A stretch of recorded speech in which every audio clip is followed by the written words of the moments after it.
Sebuah kisah baru dimulai ketika Han, seorang pria biasa, mendapati dirinya terlempar ke dunia lain yang terasa begitu asing, namun juga anehnya akrab baginya. Dunia itu tampak seperti permainan yang pernah ia mainkan sebelumnya, dan kini pengalaman dalam game itulah yang menjadi satu-satunya harapan untuk bertahan hidup. Dalam realitas baru ini, tujuan Han hanyalah satu, menaklukkan 100 lantai menara demi meraih kebebasannya. Di awal cerita, Carl memperkenalkan dirinya sebagai seorang tentara bayaran. Ia menatap sekeliling dan bertanya kepada orang lain apakah mereka tahu di mana mereka berada. Lyle, seorang tukang kayu, menjawab jika ia berasal dari kota Adora, namun sama sekali tidak ingat bagaimana ia bisa tiba di tempat itu. Gray, seorang pemilik toko keliling, juga mengaku tidak tahu apapun. Kemudian Jenna juga menyebut ia tinggal di hutan terpencil, jauh dari keramaian, dan kini sama tersesatnya seperti yang lain. Terakhir, ada Han, seorang petani sederhana yang juga tidak tahu apa yang sebenarnya terjadi. Secara keseluruhan, ada 11 orang di sana, dan tak satu pun dari mereka mengetahui bagaimana mereka bisa terkumpul di tempat yang sama. Mereka mulai saling menebak-nebak, berusaha mencari alasan mengapa mereka dibawa ke dunia aneh itu. Satu hal yang pasti, mereka semua berasal dari kota yang sama. Tiba-tiba, dari langit yang redup, muncul sesosok peri hitam. Ia memperkenalkan diri sebagai Isel, penjaga tempat itu. Dengan suara dingin, Isel berkata bahwa sang master telah membuka celah waktu dan ruang, dan mereka semua harus bersiap untuk bertarung. Isel memperingatkan mereka agar menjauh jika tidak ingin terluka. Carl, sang tentara bayaran, menatap Isel dengan curiga, dan apakah peri itu yang membawa mereka semua ke sini. Namun Isel menolak menjawab, menyembunyikan kebenaran dengan sikap tenangnya. Merasa ditantang, Carl menghunus pedangnya dan mengancam sang peri. Tapi Isel tetap tenang. Dengan nada ringan, memperingatkan bahwa Carl sebaiknya berhenti bersikap bodoh, kecuali jika ia ingin mati. Carl mengabaikan peringatannya. Ia meremehkan Isel, dan dalam sekejap nyawanya melayang. Sistem kemudian mengumumkan sebuah pesan. Kesalahan, mereka telah kembali ke pelukan sang dewi. Semangat juangnya akan dikenang untuk selamanya. Penyebab kematian, bunuh diri karena stres. Semua orang terdiam menyaksikan kematian Carl yang begitu cepat. Isel memandang mereka tanpa ekspresi, dan jika hal seperti itu tidak akan terjadi jika mereka mendengarkan perintahnya. Ia memperingatkan bahwa siapapun yang berani menyentuhnya akan mati seketika. Ketakutan pun menyelimuti seluruh kelompok. Mereka panik dan mencari tahu apa yang sebenarnya diinginkan peri itu. Dengan tenang, Isel hanya ingin mereka patuh, bertarung, dan menang. Tak lebih dari itu. Sesaat kemudian, sistem berbunyi kembali. Pihak telah terbentuk. Sang Tuan telah memulai permainan. Semua harus bersiap. Celah waktu dan ruang terbuka. Peri itu menatap mereka dan memperingatkan jika mereka tidak masuk ke dalam celah itu, mereka akan mati seperti kelompok sebelumnya. Saat itu juga Han, yang masih berusaha memahami situasi, mulai menyadari bahwa Isel sebenarnya ingin mereka menaklukkan menara. Ia memohon agar Isel mengizinkan sang master memilih senjata bagi mereka, karena semua orang datang tanpa persenjataan. Namun tak satu pun dari mereka memahami maksudnya. Isel hanya berkata seorang pahlawan berbintang 2 baru saja mati, dan mereka tidak boleh membiarkan hal itu terulang. Dengan kekuatan sihirnya, Isel memanggil perlengkapan tempur. Senjata-senjata muncul di hadapan mereka. Semuanya diberikan sang master untuk dibagikan. Beberapa orang bertanya kepada Han, apakah ia tahu sesuatu tentang tempat itu? Han menjawab bahwa ia tidak tahu banyak. Ia belum lama berada di tempat itu. Yang ia tahu hanyalah satu hal. Jika mereka tidak melakukan segalanya dengan benar, maka mereka semua akan mati. Maka ia menyarankan agar semua orang mengambil senjata, karena pertempuran akan segera dimulai. Kepanikan semakin meningkat. Tak seorang pun tahu cara bertarung. Namun akhirnya mereka memutuskan untuk mengambil senjata masing-masing dan berpikir nanti. Kelompok pertama pun terbentuk. 5 orang dalam kelompok pertama harus masuk ke dalam celah itu. Rasa takut begitu nyata. Mereka baru saja tiba di dunia asing dan kini sudah diperintahkan untuk berperang. Beberapa masih takut untuk masuk, tapi melihat Han yang memasang perisai di lengannya, Jenna mulai berpikir untuk merebutnya, namun tidak terjadi. Han mengatakan bahwa satu-satunya cara untuk memahami situasi ini adalah dengan masuk dan membunuh musuh. Tak lama kemudian setelah kelompok pertama maju, sistem mengumumkan kematian salah satu anggota mereka. panik menyebar ke semua yang tersisa. Kelompok pertama telah sepenuhnya musnah, bahkan sebelum menyelesaikan fase pertama. Melihat itu, Isel membentuk kelompok kedua. Seorang pria tua berusaha menolak dengan alasan penyakit, namun Jenna menariknya masuk dengan paksa. Mereka semua harus membantu satu sama lain seperti kelompok sebelumnya. Setelah masuk, mereka menemukan diri mereka di tempat yang menyerupai kuil kuno. Di gerbang masuk tertulis bahwa itu adalah dungeon, dan misi mereka adalah menyelamatkan dunia. Dengan teriakan, Han kembali memperingati jika ini sudah dimulai. Gerbang terbuka perlahan dan suara sistem bergema, kalian telah dipindahkan ke dalam dungeon. Tujuannya musnahkan semua musuh di lantai 1. Han berteriak agar mereka bertarung, karena jika tidak, semuanya akan mati. Tapi semua orang ketakutan dan berlari ke segala arah, bahkan pria tua dengan penyakit ikut lari. Karena ketakutan, statistik kekuatan mereka menurun hingga 30% akibat penalti sistem. Mereka mencoba kabur, tapi menabrak dinding tak terlihat. Tidak ada jalan keluar. Alih-alih melawan, mereka memohon agar bisa dikeluarkan. Dalam kekacauan itu, Jenna mulai berpikir lebih jernih.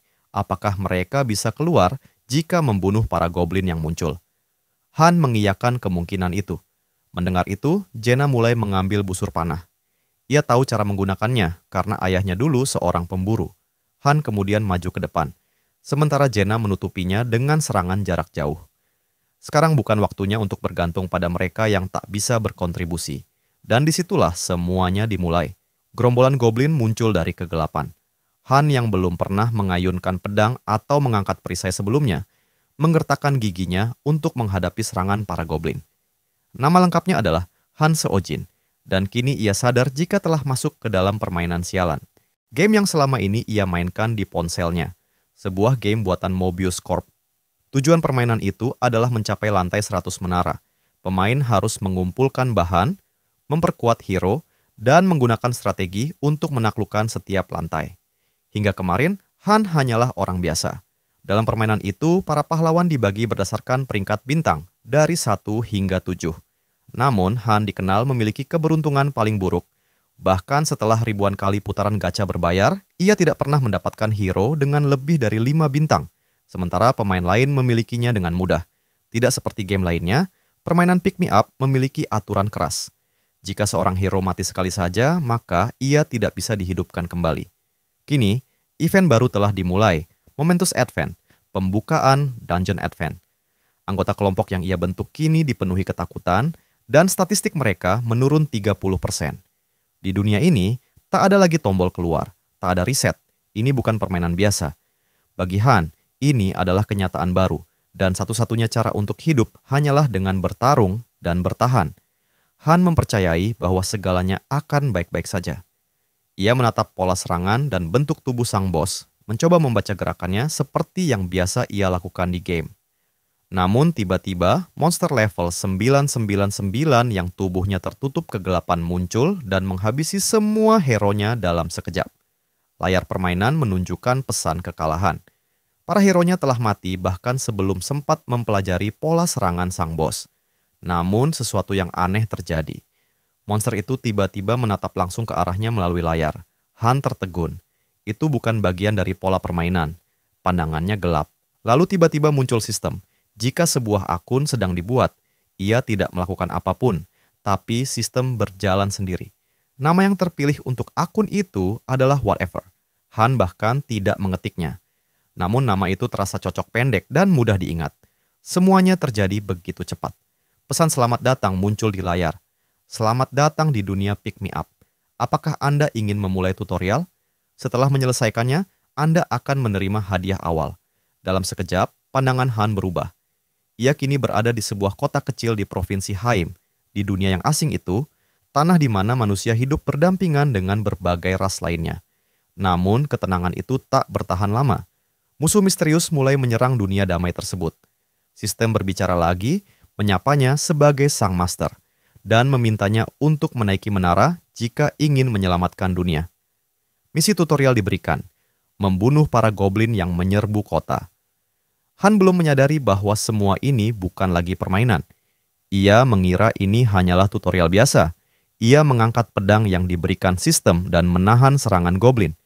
Tubuhnya bergerak otomatis, seolah pertarungan dikendalikan oleh AI permainan. Namun baginya, rasanya nyata. Pahlawan seharusnya menang di fase ini, tetapi bagi seseorang yang belum pernah bertarung, itu tidaklah mudah. Dengan keberanian yang tersisa, Han berhasil melucuti senjata goblin. Namun, saat darah musuh mengalir di tanah, pikirannya membeku.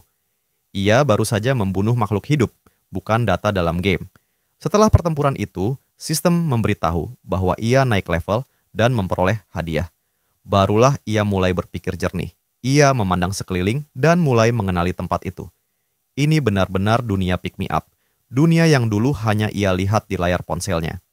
Sistem lalu menanyakan apakah sang master ingin melakukan summon karakter baru.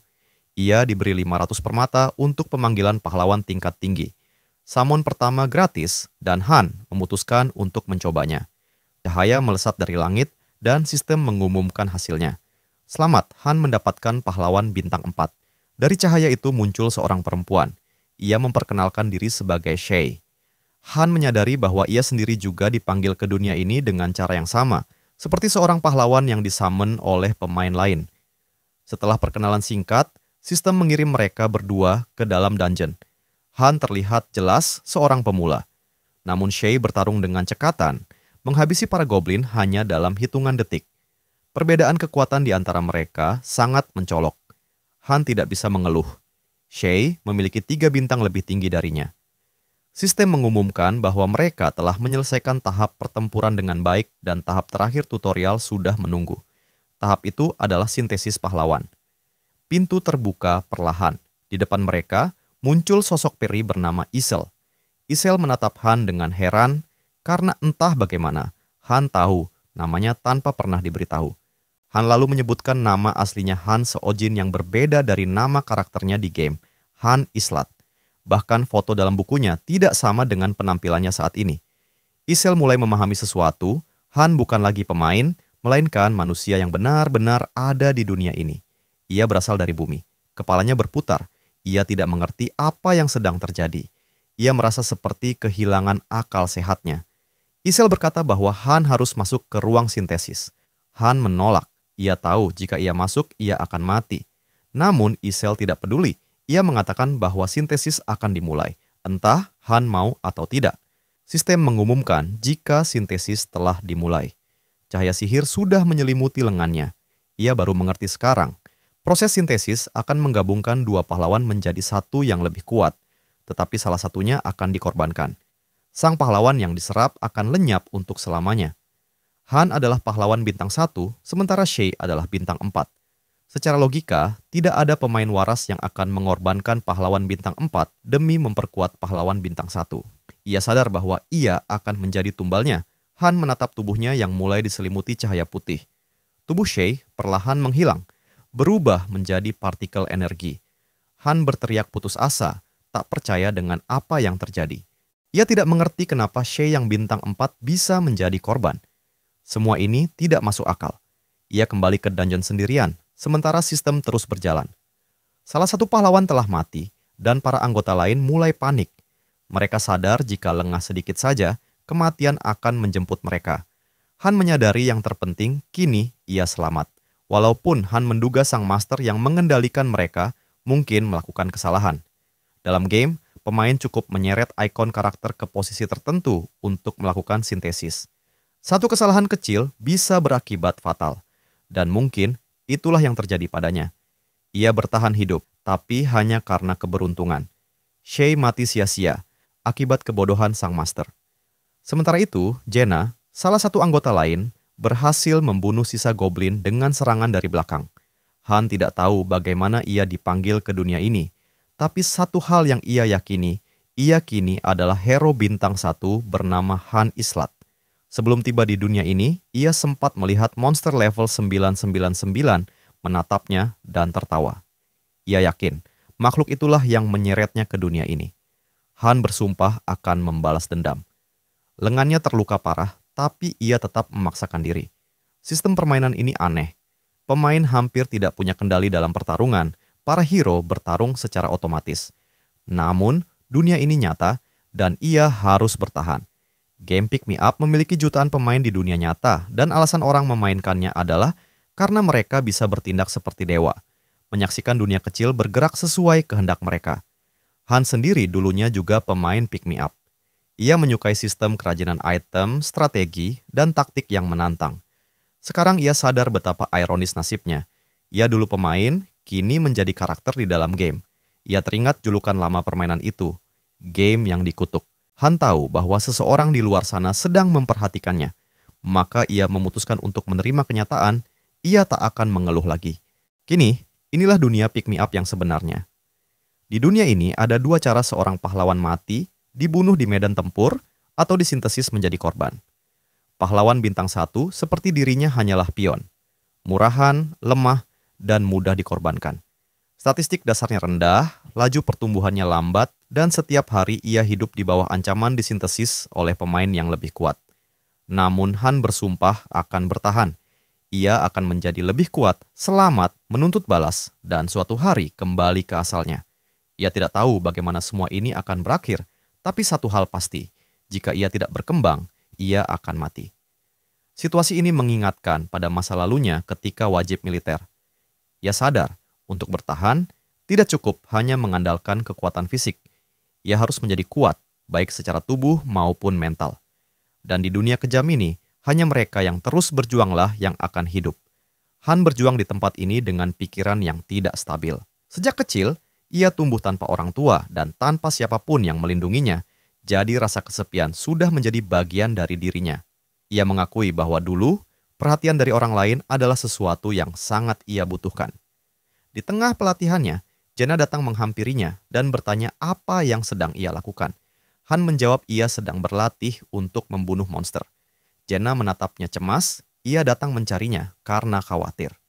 Jaina menghabiskan malam sebelumnya hanya untuk berpikir apa yang harus ia lakukan mulai sekarang. Ia sudah menerima kenyataan bahwa mereka tidak bisa pergi dari dunia ini. Jaina teringat ayahnya dulu seorang pemburu, karena itulah memanah sudah menjadi hobinya sejak kecil. Jaina berusaha untuk tidak menjadi beban bagi Han. Ia tahu bahwa tidak ada yang akan berubah meskipun ia mengeluh atau menangis. Jaina akhirnya sudah tahu bagaimana cara bertahan hidup. Han juga menyadari pertarungan kemarin menjadi yang pertama kali bagi Jaina dalam dunia nyata. Kemampuan memanah tidak buruk untuk Jaina, apalagi statistiknya mendukung hal itu. Setelah pertarungan itu, ia mendapat lebih banyak poin di bidang memanah. Meskipun statistiknya lebih rendah dari Han, Jaina memiliki kemampuan uniknya sendiri. Walau belum terlalu terampil karena baru pertama kali bertarung, ia berhasil membunuh seekor goblin. Ia juga cepat pulih dari rasa kehilangan setelah melihat kematian orang lain, dan ia tahu apa tujuan mereka. Han menyadari bahwa Jaina adalah permata kasar yang masih bisa diasah. Karena itu, Han memutuskan untuk membantunya. Jaina kemudian bercerita bahwa ia dibesarkan oleh seorang ayah yang baik dan diajarkan bahwa koneksi antar orang itu penting. Ia berharap bisa menjadi rekan Han mulai sekarang. Namun, tak lama kemudian, Han berteriak mencari keberadaan Isel. Ia datang dengan wajah kesal karena Isel sedang sibuk. Isel berkata tidak peduli berapa kali ditanya mengenai dunia itu. Jika Han benar-benar penasaran, maka ia harus memanjat menara itu sendiri. Karena di sanalah semua jawaban akan ditemukan. Han bertanya apakah hanya dirinya yang bisa melihat jendela statistik di atas kepalanya. Namun Isel berpura-pura tidak tahu. Han menatapnya tajam dan dari reaksi yang diberikan Isel, Han semakin yakin hanya dirinya yang mampu melihat hal tersebut. Han kemudian bertanya, apa yang akan terjadi jika Master meninggalkan gamenya? Namun Isel hanya memberitahu bahwa mereka harus berdoa agar hal itu tidak terjadi. Ketika kejadian Master melakukan sintesis antara Shay dan Han, itu bukan kejadian yang disengaja. Hero bintang 4 berakhir di sintesis menjadi level 1. Peluang hero 4 star muncul hanya 1%. Master mengeluh karena merasa keberuntungannya terbuang percuma akibat glitch sistem pick me up. Dunia tempat mereka berada kini sudah menyatu dengan sistem permainan itu, bahkan tidak bisa di-reset. Meski Isel terus menolak memberikan jawaban pada pertanyaan Han, reaksi kecil dari Isel justru membuat Han bisa menebak apa yang ia pikirkan. Hal itu membuat Isel hampir gila. Han menyadari jika Isel tidak bisa berbuat banyak, ia hanya bisa ikut campur jika dalam situasi membela diri, atau ketika perintah dari Master diabaikan. Han bertekad akan menemukan semua aturan dunia ini satu persatu. Ia sadar, jika tidak bisa beradaptasi, maka ia akan dieliminasi. Begitulah cara dunia ini bekerja. Sementara itu, Jenna tampak kebingungan dengan percakapan mereka. Han kemudian menjelaskan bahwa mereka harus memanjat menara hingga lantai ke-100. Seseorang yang disebut Master dapat memberikan perintah melalui Isel, dan mereka harus mematuhinya, menaklukkan menara dan mengalahkan monster.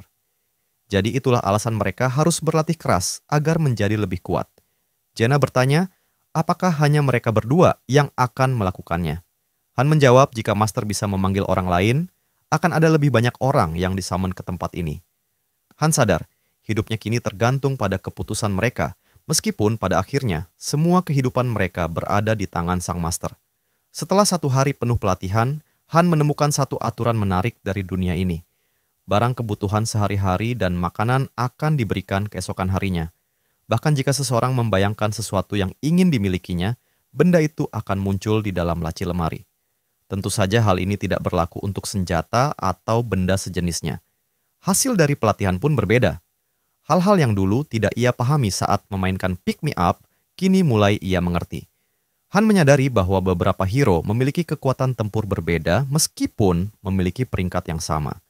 Ada satu kesamaan di antara mereka. Mereka semua tidak pernah malas berlatih. Pelatihan memang tidak meningkatkan level atau statistik, tetapi memberikan skill secara keseluruhan.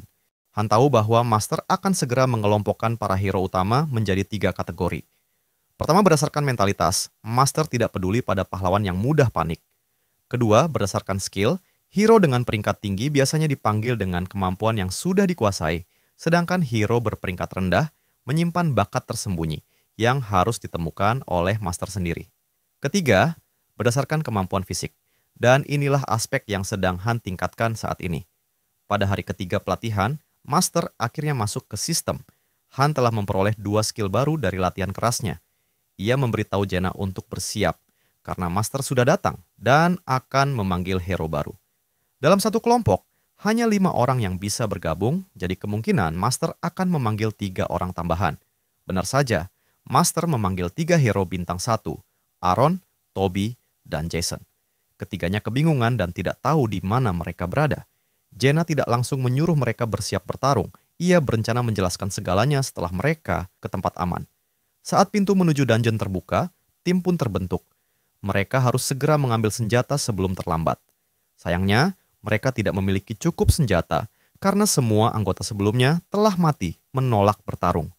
Para pendatang baru mulai mengajukan banyak pertanyaan kepada Isel dan menuntut agar mereka dikirim kembali. Jenna mencoba menjelaskan bahwa dirinya juga pernah dipaksa untuk bertarung, namun percuma, mereka tidak percaya dan tidak memahami situasinya. Han tahu bahwa berbicara lebih jauh hanyalah buang waktu. Orang-orang itu mungkin akan mati begitu mereka memasuki dungeon. Mereka pun dikirim ke lantai 2 dungeon dengan misi penaklukan, yaitu membunuh semua musuh. Kali ini, Han bisa mengandalkan Jenna. Selain goblin, kini juga ada serigala yang jauh lebih berbahaya. 3 anggota baru dilanda ketakutan hebat hingga statistik mereka menurun 30%. Meskipun sudah sering bertarung, Jenna juga sempat tegang, tapi keberadaan Han membuatnya bisa melepaskan rasa takut itu. Han ingin Jenna mengurus 2 goblin sebagai lawan, sementara Han menangani para serigala dengan rencana yang sudah ia susun matang. Jenna berhasil menyingkirkan rasa takut sepenuhnya, sementara para pendatang baru sama sekali tidak berguna. Lalu muncullah kawanan serigala dan pertempuran berikutnya pun dimulai. Han berhasil menyerang serigala tepat di kepalanya, namun belum mati karena senjatanya berkualitas buruk. Han kemudian menuntaskannya dengan serangan kedua, membuat semua serigala berhasil dikalahkan. Pertempuran itu membuat Han cukup kelelahan, dan Han mencari tahu yang terjadi pada para goblin. Jenna juga sudah mengalahkan para goblin dengan menghujani anak panah di seluruh tubuh goblin. Han menyadari tidak perlu menembak lagi karena semuanya sudah selesai. Lantai itu telah dibersihkan. Sistem mengumumkan selamat atas penyelesaian lantai kedua dan memberitahu bahwa mereka akan naik ke lantai ketiga. Seluruh ruangan bergetar ketika sistem mengatakan mereka berpindah ke lantai 3. Han bertanya-tanya apa yang akan terjadi sekarang dalam kondisi ini. Mungkin Master ingin mereka menyelesaikan lantai ketiga, rasa lega muncul karena Master sudah lock out dari game. Dan seketika Isel mengaku lelah sementara Han yang bertarung. Han menduga jika Master ingin menaiki 1 lantai setiap harinya. Waktu mengalir 3 kali lebih lambat di sini.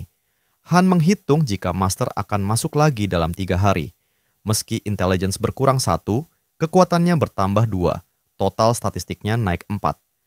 Han menyadari itu berarti fisiknya berkembang. Han memperhatikan para pendatang baru yang masih mencari jawaban. Han memperjelas bahwa hero bintang 1 tidak pernah terlibat di garis pertempuran. Untuk bertahan hidup, mereka harus bertarung. Ia teringat hero bintang 2 Carl disebut sebagai tentara bayaran. Han menduga jika hero pertempuran bisa dipanggil di level bintang yang lebih tinggi. Hero bintang 1 mudah panik. Berbeda dengan hero bintang 3 ke atas, mereka akan langsung terjun ke medan perang dan sudah tahu tujuan mereka dipanggil. Jaina yang melihat ketiga temannya masih bingung meminta bantuan kepada Han. Han menilai tak ada alasan untuk membantu karena mereka akan segera mati. Mereka akan melihat apa yang terjadi pada pertarungan berikutnya. Han memutuskan bahwa hanya dia dan Jaina yang akan bertarung, yang lain tidak perlu dikhawatirkan sekarang. Han merasakan orang lain ingin menanyakannya pertanyaan, namun ia tidak tertarik. Mereka mencoba mengintimidasi Han, tetapi Han membela diri dengan menghantamnya. Dan menyindir ketika mereka terluka, mereka tidak perlu melakukan apapun, cukup menonton dari belakang. Kini mereka seharusnya sadar dan berjuang. Latihan berlanjut esok hari. Setelah latihan dasar selesai, dimulailah latihan senjata.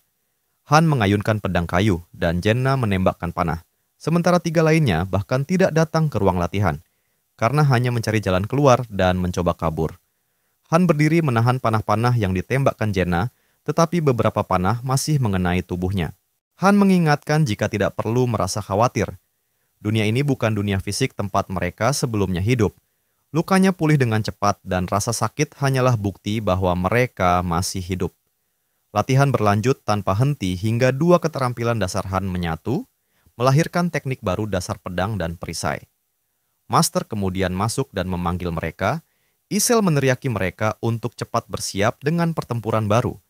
Jaina merasa siap setelah begitu banyak latihan. Han kini menyadari Jaina mulai beradaptasi dan termotivasi, berbeda dengan yang lain. Hanya bisa mengeluh karena kondisi hidup mereka dan kewajiban untuk bertarung. Isel yang sudah kehabisan kesabaran memukul mereka karena tak ada pilihan lain, lalu mereka pergi bertarung ke lantai 3. Sistem menetapkan misi kategori objektif subjugasi, musnahkan semua musuh. Jaina mencatat bahwa senjata dan teknik tempurnya telah meningkat dan tidak ada jalan lain selain melakukan seperti saat latihan. Han memimpin pertempuran dan seperti yang diduga, lantai ketiga tak berarti apa-apa. Lantai itu dibersihkan dengan cepat. Jaina naik level, lantai itu tidak sulit untuk dibersihkan. Meskipun yang lain masih enggan bertarung, Han merasa tidak apa-apa karena lebih baik tidak membagi poin pengalaman kepada mereka. Sistem kemudian menasihati Master untuk kembali ke lantai-lantai sebelumnya agar hero yang tidak patuh meningkatkan aktivitas mereka. Mereka kembali ke lantai 1 yang terasa lebih ringan bagi para pendatang baru. Jaina dan Han menunjukkan kinerja baik dalam membersihkan setiap lantai. Mereka cukup lelah, Master memutuskan untuk tidak mengirim mereka lagi untuk sementara. Jaina merasa keberatan harus merawat yang lain sepanjang waktu. Han menenangkan, mengatakan bahwa tidak perlu khawatir tentang mereka. Di sisi lain, proses sintesis akan dimulai. Han tahu jika para pendatang baru tidak mengerti proses sintesis, di mana ada hero yang akan dikorbankan untuk hero andalan Master. Han mengingat Master tidak sepenuhnya buta di luar layar. Master mampu melihat siapa yang bertarung di garis depan dan memberikan kontribusi besar, dan siapa yang hanya bermalas-malasan. Isel memberi perintah kepada Jaina dan Jason untuk pergi ke sintesis, tetapi Jason ketakutan dan bertanya apa yang akan terjadi pada dirinya. Mereka akan dinilai berdasarkan apa yang telah mereka lakukan, dan itu terasa tidak adil bagi Jason yang merasa didorong ke sini tanpa sebab. Han berpikir, jika dia sudah mencoba membantu dengan menyuruh Jason untuk berpura-pura bertarung, namun ia tidak melakukannya. Akhirnya, kedua orang itu masuk ke dalam ruang sintesis. Jason merasa panik dan ingin segera keluar dari tempat itu. Namun, sebelum sempat berbuat apapun, tubuh Jason berubah menjadi cahaya dan menghilang, diserap seluruhnya untuk menaikkan level Jaina. Jaina menatap sisa cahaya itu dengan kebingungan, tidak benar-benar memahami apa yang baru saja terjadi pada pria itu. Han menjelaskan jika orang yang tidak berguna akan dijadikan tumbal dan sekarang gilirannya untuk masuk ke sintesis. Lalu Han bertanya-tanya, siapa di antara mereka yang akan menjadi tumbalnya? Toby yang mendengar itu gemetar ketakutan. Ketakutannya membuatnya mulai berhalusinasi, meyakini bahwa ia akan dikirim pulang ke rumah. Dalam delusi itu, tubuhnya pun berubah menjadi cahaya di dalam tempat sintesis dan kemudian lenyap tanpa jejak. Sistem mengumumkan bahwa Toby telah disintesis dan memberikan Han kemampuan baru bernama Composure. Han memperingati jika Aaron hanya beruntung karena sang master belum memilihnya sebagai tumbal. Jenna berpikir hero akan hilang di dalam tempat itu jika master tidak menginginkannya. Han pun mengiyakan perkataan itu. Jenna berdiri terpaku, menunjukkan keterkejutan. Han menyadari bahwa semakin tinggi lantai yang mereka capai, semakin kuat pula monster dan manusia yang harus mereka lawan. Dan mereka berdua bisa saja mati sebagai tumbal berikutnya. Han mengingat pesan ayah Jenna, jika ingin hidup, tetaplah berada di pihak yang benar. Keesokan harinya, Jenna mendekati Han dan mengatakan bahwa mulai sekarang ia akan berada di bawah perlindungannya. Jenna merasa akan aman jika tetap berada di sisi Han. Ia menegaskan bahwa selama ia melakukan apa yang harus dilakukan, maka ia tidak akan mati. Setidaknya satu orang di sisinya memahami situasi mereka. Bersama mereka juga datang Aaron, yang mengatakan ingin berlatih. Aaron menyesal karena telah menimbulkan masalah selama ini, ia ingin berubah dan tak ingin lagi meninggalkan pertarungan. Han menatapnya dengan dingin, tidak mudah untuk mempercayai siapapun di dunia ini. Dan jika kini ia bisa bertahan, itu karena tekadnya untuk hidup. Han mengambil sebuah tombak dan menyerahkannya pada Aaron, menjelaskan bahwa meski ia bukan ahli, tombak adalah salah satu senjata paling mudah untuk dipelajari. Ia meminta Aaron mencoba menggunakannya, karena kombinasi serangan jarak dekat, menengah, dan jauh akan menjadi strategi paling efektif bagi 3 orang seperti mereka. Han menyuruh Aaron bersiap untuk bertarung, namun Aaron kebingungan, mengaku tak pernah menggunakan tombak sebelumnya. Han menjawab bahwa ia juga mempelajarinya sendiri tanpa guru, dan Aaron seharusnya bersyukur karena masih memiliki seseorang untuk berlatih bersama. Sementara itu, Aaron masih tak tahu cara bertarung dengan benar. Setiap kali menyerang, ia memejamkan mata karena ketakutan. Melihat itu, Han menendang perut Aaron dengan keras dan menegur, jika hanya itu yang bisa ia lakukan, ia akan mati dengan mudah ketika melawan monster. Jenna mengawasi mereka dan apakah Han terlalu keras terhadap Aaron. Namun Han tidak berniat membawa beban. Siapapun yang tidak mampu mengikuti ritme akan ia singkirkan. Aaron memiliki adik kecil yang menunggunya mencoba bertahan. Han bertanya, apa yang akan terjadi jika Aaron tidak kembali? Jika monster membunuhnya, bukankah itu akan menyakitkan lebih dalam? Han memperingatkan, jangan pernah memulai sesuatu jika tidak sanggup menyelesaikannya. Setelah itu, tatapan Aaron mulai berubah. Ketakutan di matanya perlahan tergantikan oleh tekad. Beberapa hari kemudian, bengkel pandai besi dibangun dengan menggunakan permata yang diberikan oleh master. Fakta bahwa pandai besi kini tersedia membuat Isel terkejut, meskipun ia tetap bersikap enggan dan sinis. Han menuduh jika Isel adalah orang yang dulu mengirim saran ke master. Jika Isel bisa memakai internet, tentu Isel bisa mengintervensi sistemnya. Dengan tenang Isel membenarkannya, lalu Han mengatakan, jika saran itulah yang digunakan master, setelah ia summon equip 10 kali, ia membuka fasilitas latihan dan membuka bengkel besi. Isel terkejut karena Han mengetahui hal itu, padahal informasi itu hanya tercantum di forum resmi Pick Me Up. Han menambahkan jika Loki yang mengunggah hal-hal seperti itu. Isel terpesona mendengar nama itu, karena bagi para pemain, Loki adalah Master of Master, dewa dari dunia Pick Me Up yang seharusnya berada di peringkat 1 jika saja memiliki pahlawan bintang 7. Han menyadari bahwa Isel sangat mengagumi Loki. Isel juga menganggapnya sebagai sosok yang bisa membuat hal mustahil menjadi mungkin. Namun kemudian Han menatapnya dengan tenang dan berkata bahwa dirinya adalah Loki. Isel menatap tidak percaya, menganggap Han sedang bercanda. Han lalu menyebutkan nomor akunnya. Isel memeriksanya dan ternyata informasi itu benar. Ia terkejut, langsung meminta tanda tangan Han dan mengaku sebagai anggota klub penggemar Ragnar Loki Club, sebuah komunitas yang bahkan belum pernah Han dengar sebelumnya. Saat itulah Isel menyesal telah bersikap sombong di hadapan Loki yang sebenarnya selama ini. Han menertawakannya dan berkata bahwa ia hanyalah seorang pemain bintang 1 sekarang, jadi tidak ada gunanya bersikap angkuh. Isel lalu bertanya apa yang akan terjadi pada Nilven tanpa dirinya. Nama ruang di akunnya yang memiliki 13 lantai dengan ruang VIP berkapasitas 20.000 orang, dan bangunan tingkat tinggi antara level 18 hingga 22. Han menjawab bahwa itu memang tahap akhir permainan, tapi kini itu tidak penting lagi. Han kemudian bertanya apakah pasukan 20.000 itu bisa dikirim keluar, namun Isel menjelaskan bahwa ia hanyalah admin tingkat menengah, jadi ia tidak memiliki otoritas sebesar itu. Han menyadari bahwa pemilik sistem ini adalah manusia dari bumi yang disebut Master, sementara para hero yang dipanggil termasuk dirinya bukanlah AI. Sang Master tidak tahu jika mereka adalah manusia hidup, dan Master hanya menikmati permainan pick me up. Jika Han mencapai lantai 100, apakah ia bisa kembali ke bumi? Isel pun tidak tahu jawabannya. Lalu Han masih penasaran tentang siapa yang membawanya ke dunia itu. Isel pun kembali tidak bisa menjawabnya. Han berkata bahwa ia akan mencari tahu sendiri dengan mendaki menara itu. Han melanjutkan pertanyaan lain, sejauh mana otoritas Master yang bisa diakses Isel. Ia menjelaskan bisa mengendalikan pembukaan area, membuat keputusan strategis, dan markas para Master lainnya memiliki sistem serupa. Di antara semua sistem itu, Han menyebut Mobius, sistem yang bisa memanggil jumlah hero tanpa batas dengan ribuan pola berbeda, merupakan sebuah kebohongan. Yang Han tahu para hero adalah AI, tapi sebenarnya manusia sungguhan. Han mulai menyadari bahwa setiap keputusan cerobohnya di masa lalu sebagai pemain mungkin telah menjadi vonis mati bagi hero. Isel menatap Han dan jika ia ingin menaklukkan menara, maka ia harus mendengarkan arahannya. Ia berjanji akan membantu Han mendaki menara itu. Di sisi lain, Jaina menunjukkan perkembangan luar biasa. Ia tumbuh dengan kecepatan yang sulit dipercaya. Namun berbeda dengan Aaron yang masih tertinggal jauh, gerakannya lambat dan penuh ketakutan.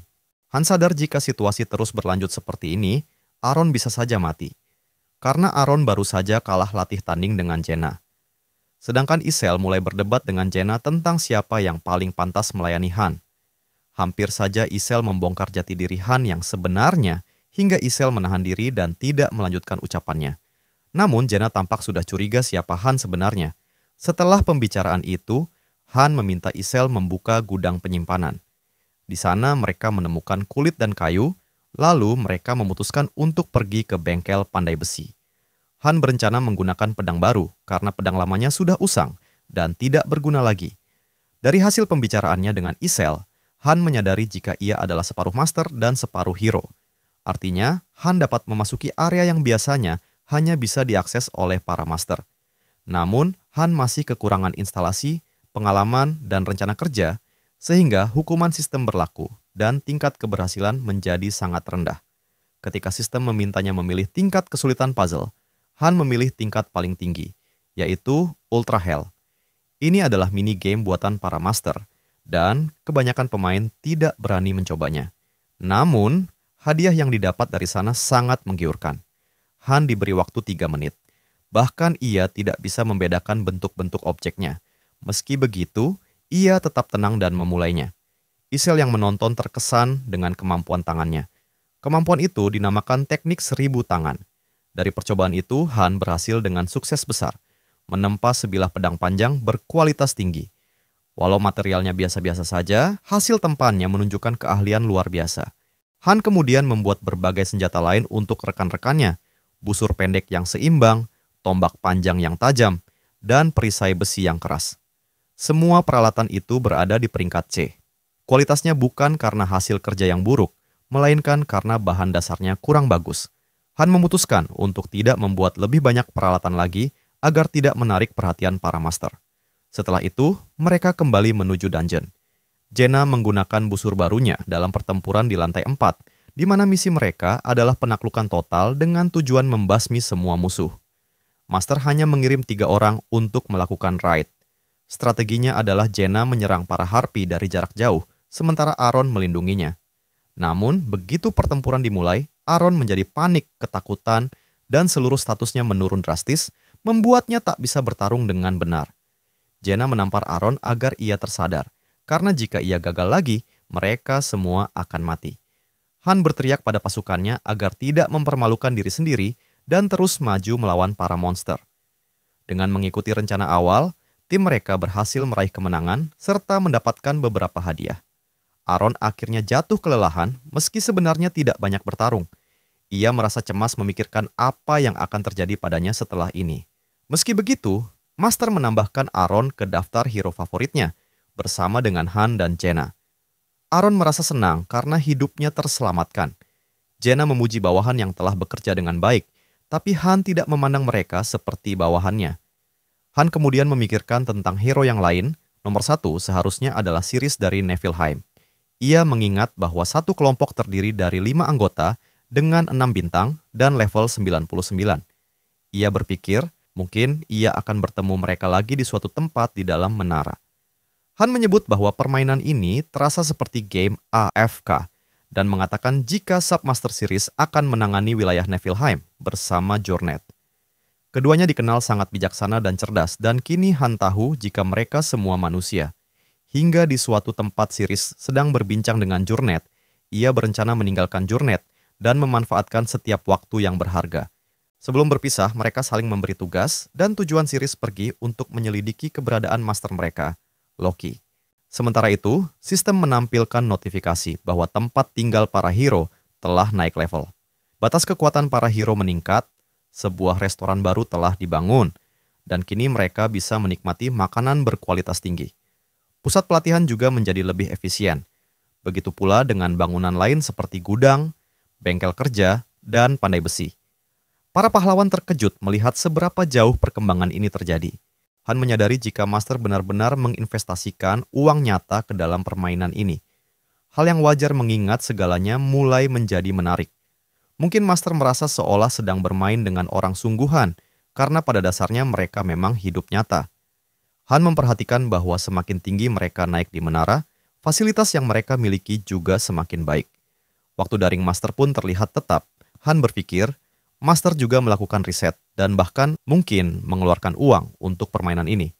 Permainan ini tidak seperti game lain yang memberi banyak hadiah hanya dengan menyelesaikan misi. Pengguna yang rela mengeluarkan uang menjadi sesuatu yang penting. Han melihat jika Master baru saja memulai 10 kali pemanggilan hero dan tampak bersemangat melihat siapa saja hero yang akan datang. Ada 2 cara untuk memanggil. Pemanggilan normal menggunakan emas dan pemanggilan tingkat lanjut menggunakan permata. Tentu saja, yang terakhir lebih baik, karena dirancang untuk menggoda pemain agar mengeluarkan uang. 10 orang baru pun dipanggil. Mereka melewati proses yang sama seperti para pendahulu mereka. Han tidak berniat membuang waktu dengan para pemula. Ia menghunuskan pedangnya ke arah hero baru. Lalu Han langsung menjelaskan bahwa ia hanya akan mengajarkan sesuatu kepada mereka yang mampu bertahan hidup. Isel mengumpulkan semuanya dan mulai mengatur kelompok berdasarkan fungsi masing-masing, seperti tukang kayu, penyamak kulit, atau juru masak. Peran harus dibagi dengan jelas, apalagi karena kini sudah ada banyak fasilitas baru. Han berpikir, seandainya orang-orang yang dulu mati lebih awal dipanggil di waktu sekarang, mungkin mereka masih bisa hidup.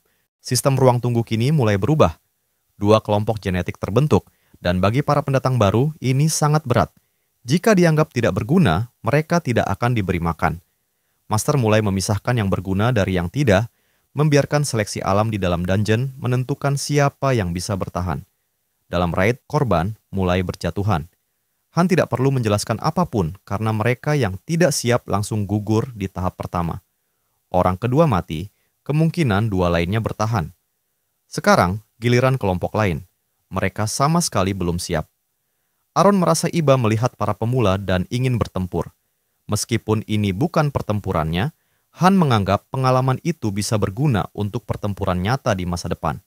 Saat Aaron ingin memasuki dungeon, Han memperingati jika Aaron sebaiknya tidak meniru sikapnya. Setelah itu, Jaina mengajak mereka keluar untuk makan. Karena mereka hanya makan kentang belakangan ini, jadi suasananya terasa hambar. Di tengah percakapan, Han memperhatikan langit, seolah ada sosok yang mengamati mereka dari atas. Ia berkata, jika Jaina tak perlu khawatir, karena Master tidak bisa mendengar setiap suara manusia di dunia itu. Hanya sebagian kata yang bisa menembus layar melalui semacam penyaring. Setelah beberapa saat, lantai tersebut akhirnya berhasil diselesaikan, dan mereka sekali lagi berhasil bertahan hidup. Meskipun Aaron hanya berhasil membunuh 1 goblin. Dari sana, ia mulai memahami bahwa ia tidak bisa menanggung segalanya sendirian. Setelah pertempuran berakhir, semua orang pergi ke ruang makan untuk beristirahat. Bangunan itu kini tampak lebih baik dari sebelumnya, dan mereka berharap bisa makan dengan layak.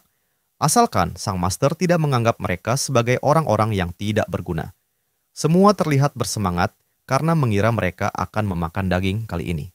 Namun sayangnya, makanannya tetap sama seperti biasanya. Meskipun ada bumbu dan rempah, kentang adalah satu-satunya yang tersedia. Han memperhatikan seorang pria yang mengaku sebagai koki, tapi ternyata tidak memiliki kemampuan memasak sama sekali. Ia pun mencoba mencari apakah ada orang lain yang bisa memasak lebih baik. Han kini meminta salah satu gadis bernama Chloe untuk menjadi juru masak, dan mulai saat itu ia ditetapkan sebagai juru masak baru. Saat Dolph berjanji akan memperbaiki kinerjanya, tapi Han tahu ia berbohong. Han memperingatkan jika Dolph ingin berbohong, seharusnya tidak tentang hal yang mudah terbukti. Ini adalah kali terakhir ia akan menutup mata atas kebohongan itu. Chloe kemudian menunjukkan hasil masakannya yang luar biasa. Ia berhasil menyiapkan berbagai macam hidangan, berkat adanya beragam jenis bahan makanan dari berbagai spesies monster yang mereka temukan. Saat makan berlangsung, Han memutuskan untuk menjelaskan kepada semua orang tentang dunia itu dan tujuan mereka sebenarnya. Tidak ada satupun dari mereka yang datang dengan kemampuan bertarung. Enoch dan Chloe yang tidak ikut bertarung mulai cemas. Namun Han mengatakan jika mereka hanya perlu menjalankan peran masing-masing. Sementara itu, Dolph mencoba untuk membantu Enoch sebagai tukang kayu. Tapi Han memperingati jika kali ini ia berbohong, Dolph akan dikirim ke ruang sintesis sebagai tumbal. Mereka yang memiliki pekerjaan non-tempur memang punya peluang lebih besar untuk bertahan hidup. Tapi Han memperingatkan bahwa mereka tidak boleh merasa tenang. Jika nanti ada orang yang lebih mampu dipanggil oleh Master, maka mereka bisa digantikan kapan saja. Memasuki hari berikutnya, kehidupan sederhana mereka mulai berubah perlahan. 3 pahlawan baru datang ke ruang pelatihan, yaitu Zido, Hansen, dan Dika. Sementara yang lain masih ketakutan dan bersembunyi, Han kini memiliki lawan baru untuk berlatih. Perbedaan status antara Han dan para pemula itu seperti antara orang dewasa dan anak kecil. Jana meningkatkan kemampuan memanahnya hingga level 5 dan keterampilan menggunakan belati mencapai level 2. Aaron juga meningkatkan kemampuan menggunakan tombaknya ke level 2. Namun perkembangannya masih berhenti di sana. 3 hero baru di depannya kini adalah pendekar pedang level 1. Setidaknya lebih baik dibanding mereka yang masih bersembunyi ketakutan. Beberapa hari kemudian, Master melakukan pemanggilan acak 10 hero baru. Aaron dan 3 lainnya membantu mengatur mereka. Han menyadari saat seleksi hanya 1 hero yang mati dan populasi mereka terus bertambah dan membesar. Jana mulai bertanya-tanya mengapa sang Master belum juga melanjutkan ke lantai 5. Padahal sudah cukup lama sejak mereka menyelesaikan lantai 4. Han menjelaskan bahwa lantai 5 berada di tingkat yang benar-benar berbeda, dan anggota untuk parti 1 belum diputuskan. Karena setiap 5 lantai menara, tingkat kesulitannya meningkat, seperti menghadapi lantai bos. Bahkan Han sendiri tidak sepenuhnya yakin apakah ia bisa bertahan hidup, meskipun dengan pelatihan yang intens. Ia tahu banyak yang akan mati, tapi tidak tahu seberapa berat ujian yang menanti. Sementara itu, Han dan para pahlawan lain kembali ke lantai 4 untuk menguji para pemula. Mereka yang berada di barisan depan hanya berperan sebagai perisai hidup. Han menegaskan agar mereka tidak menekan diri sendiri untuk menyerang, cukup bertahan dan menjaga formasi. Di belakang mereka, prajurit bertombak dan pemanah siap melindungi dengan serangan jarak jauh.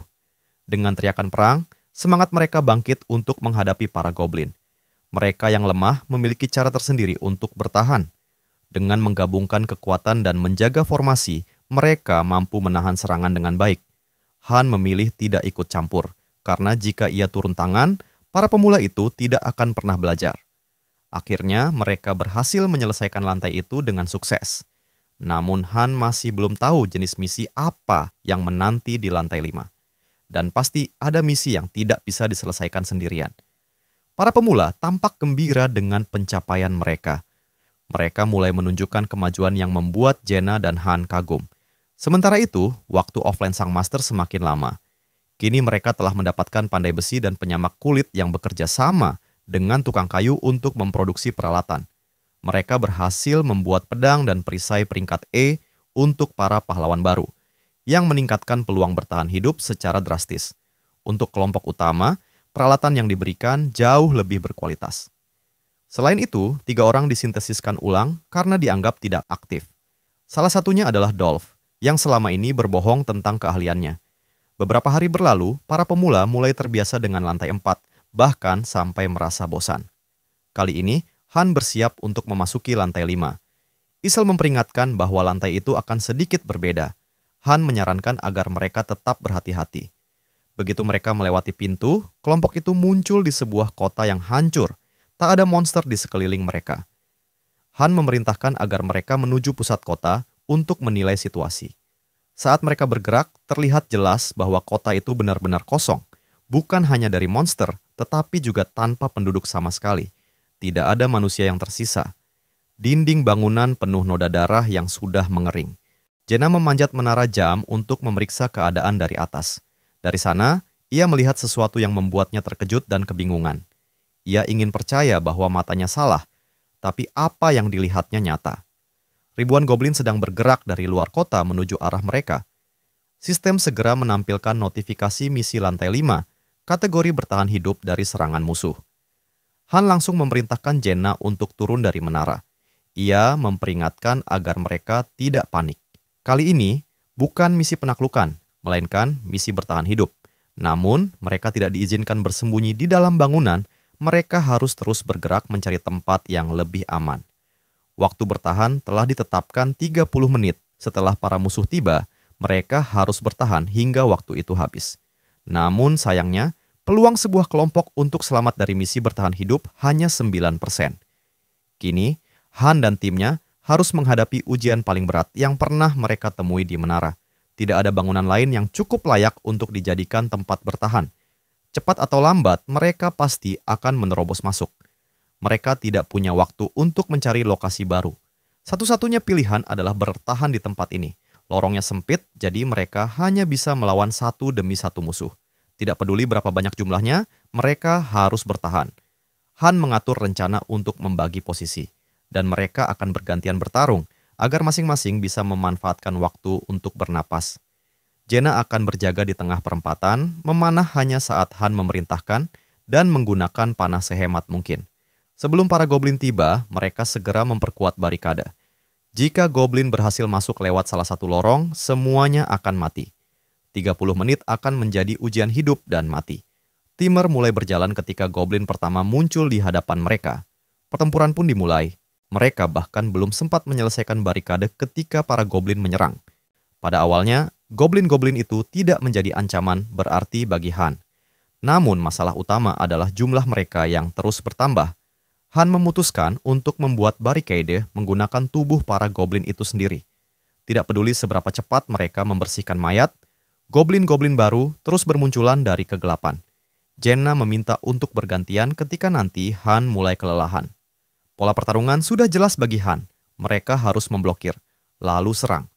Aaron memastikan bahwa mereka hanya perlu bertahan 30 menit, namun baru beberapa menit saja berlalu. Han menegaskan agar mereka tidak mati di tempat seperti itu. Pertarungan tiada akhir itu terus berlanjut. Han memerintahkan agar Zido berganti posisi dengan Hansen. Namun Hansen bersikeras bahwa dirinya masih mampu bertarung. Meski begitu, ia sebenarnya sudah sangat lemah. Teknik pedangnya buruk, dan tubuhnya kehilangan banyak tenaga. Han mengingatkan untuk hanya menggunakan satu serangan untuk setiap goblin.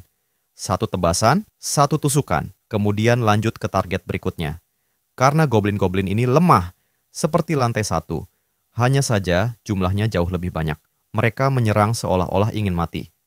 Han memerintahkan untuk mereka berganti posisi lagi. Saat Hansen harus mundur, pergantian itu adalah hal yang berbahaya. Han meminta Jenna maju membantu Zido dan meminta mengumpulkan kembali anak panah yang telah ditembakkan. Jenna menunggu momen yang tepat untuk menembak goblin yang berhasil melewati pertahanan mereka. Satu persatu anak panah menancap ke tubuh goblin. Aaron bertanya tentang waktu, mengira sudah 30 menit berlalu, tapi Han menjawab baru 10 menit. Pertarungan yang terus-menerus itu mulai membuat mereka kehilangan tenaga. Ketika salah satu lengan Zido terluka dan berdarah, Han memerintahkan Hansen segera berganti posisi dengan Zido. Namun rasa takut membuat Zido kehilangan fokus, bahkan menurunkan statistiknya. Han semakin marah dan tertekan. Situasi makin memburuk, terutama karena Han kehilangan kendali emosinya yang menyebut Zido cengeng. Tapi tamparan itu membuat Zido sadar, jika terus seperti ini, ia akan mati. Han lalu meminta Jenna untuk menghentikan pendarahan Zido. Sementara itu, Han harus menahan serangan goblin sendirian. Tapi goblin lain terus maju menerjang. Pedang Hansen sudah tumpul dan ia ingin beristirahat sebentar. Han menyuruh Zido berganti posisi dengan Hansen, lalu ia memperbaiki pedang itu segera. Han tahu pedang mereka memang lebih baik dari pedang rank F biasa, tapi tetap saja, bahan dasarnya hanyalah besi. Jika perlu, mereka bisa membunuh tanpa pedang, dengan perisai sekalipun.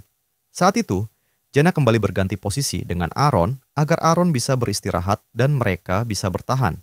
Han berteriak keras, hanya 3 menit lagi untuk bertahan hidup. 30 menit terasa seperti 30 jam di neraka.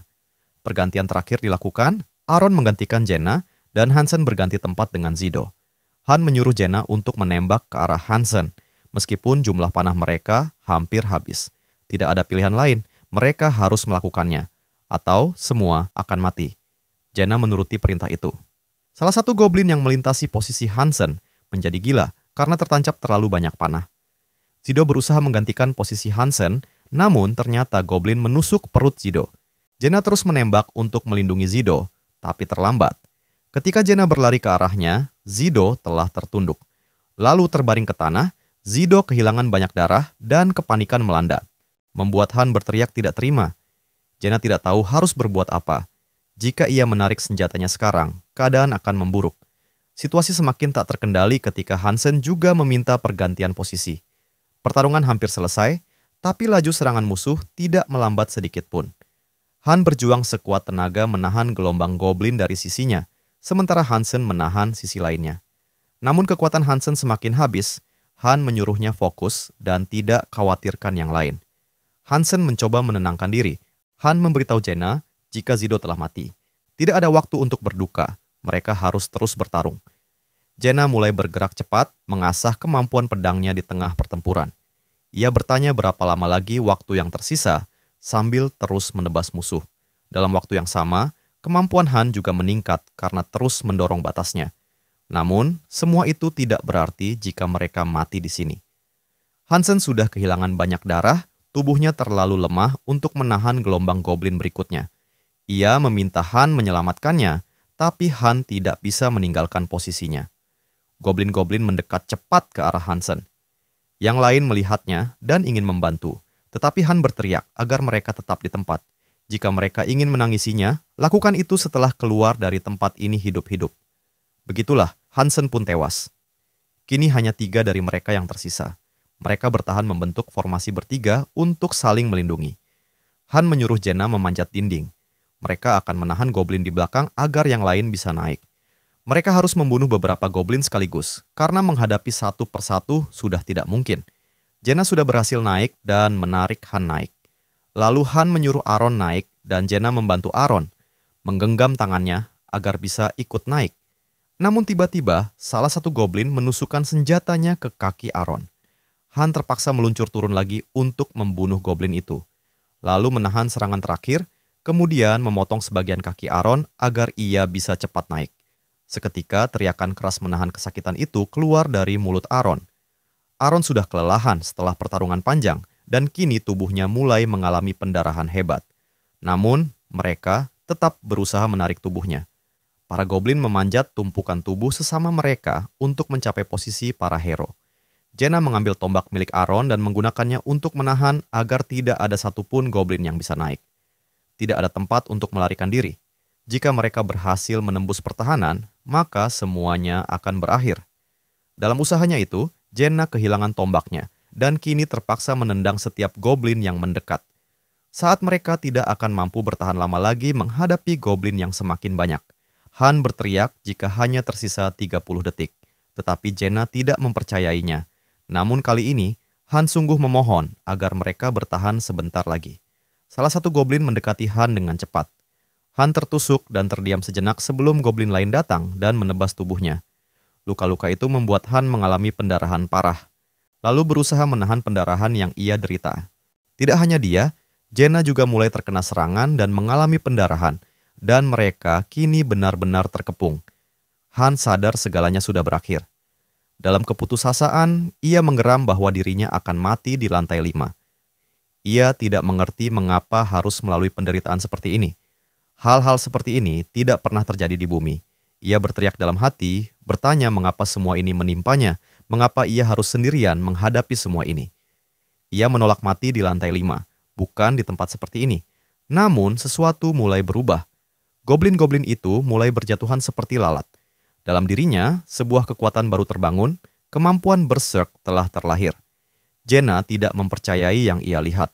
Meskipun napasnya tersengal dan seluruh tubuhnya terasa seperti terbakar, Han tidak menyerah. Dengan kekuatan luar biasa yang baru didapat, ia mulai menebas semua goblin, menghancurkan mereka satu persatu, kemudian terus menebas tanpa henti goblin di sekitarnya dengan mudah. Namun senjatanya patah. Meski begitu, kumpulan goblin belum habis. Han kemudian tetap maju, menyerang menggunakan senjata yang telah rusak. Lalu sesuatu yang aneh terjadi. Waktu berhenti untuk para goblin itu. Tubuh mereka membeku di udara. Saat semua orang sudah yakin mereka akan mati, sistem memberitahu bahwa lantai 5 telah berhasil dibersihkan. Ketiganya naik level dan menerima hadiah. Misi selesai dan dungeon harian kini terbuka. Mereka dikembalikan ke ruang istirahat dengan tubuh yang nyaris hancur. Han masih terlihat tidak percaya jika mereka selamat. Aaron jatuh pingsan, sementara Jenna hanya bisa menatap kosong, lalu mengeluarkan tangis dan mencoba menerima kenyataan bahwa ia masih hidup. Ia meminta Han membantunya berdiri karena kakinya lemah. Mereka berhasil bertahan dan kembali dari lantai 5. Han menjelaskan bahwa apa yang terjadi kali ini adalah pengecualian. Jika satu saja dari mereka gagal melakukan bagiannya, seluruh kelompok pasti sudah mati. Han mengatakan bahwa misi bertahan hidup sebenarnya tidak terlalu sulit jika kelompok mereka sudah kuat. Mereka hanya kurang beruntung, dan Jenna memahami itu, tetapi tetap merasa bersalah atas kematian rekan-rekannya. Ketiganya keluar dari tempat itu, disambut oleh Dika yang segera menanyakan nasib Zido dan Hansen. Han diam sejenak. Lalu berkata mereka berdua telah mati, itulah kenyataan yang harus mereka hadapi. Suara panggilan master terdengar, memerintahkan setiap orang yang dipanggil namanya untuk maju. Han menatap kosong, ia sudah terbiasa dengan kematian. Bagi seseorang yang selalu bertarung di garis depan menaiki menara, kehilangan rekan adalah hal yang biasa. Han memeriksa statusnya. Ia mendapatkan kemampuan berserk. Namun ada masalah. Kemampuan composure yang ia miliki tidak dapat berjalan bersamaan dengan berserk. Menurut logikanya ini adalah anomali, composure menjaga kewarasan dan kendali, sedangkan berserk justru mengorbankan rasionalitas demi kekuatan. Ia menduga hal ini berkaitan dengan dirinya yang setengah manusia, setengah master. Ia belum memahami sepenuhnya, tapi untuk hari ini, ia memutuskan untuk tidak memikirkannya. Besok, pekerjaan baru akan menanti. Untuk sekarang, ia hanya ingin beristirahat. Keesokan paginya, Jenna bangun lebih awal untuk berlatih. Biasanya, ia selalu bangun paling lambat karena suka tidur lebih lama, tapi kali ini berbeda. Ia tidak ingin mati seperti sebelumnya. Ia baru saja mendapatkan kemampuan kemarin, dan ia bertekad untuk menjadi lebih kuat. Ia bekerja keras dan memiliki bakat alami. Sementara itu, Aaron belum mendapatkan kemampuan apapun meski sudah berlatih sekeras mungkin. Han memperhatikan statusnya. Tingkat pertumbuhannya berada di angka 5, setara dengan tingkat pertumbuhan normal bagi hero bintang 3. Ia hampir mencapai level maksimum bintang 1, yaitu 10. Jadi sudah waktunya untuk naik ke 2 bintang. Saat Han sedang berlatih, Jenna datang dan menghentikan latihannya dengan tiba-tiba.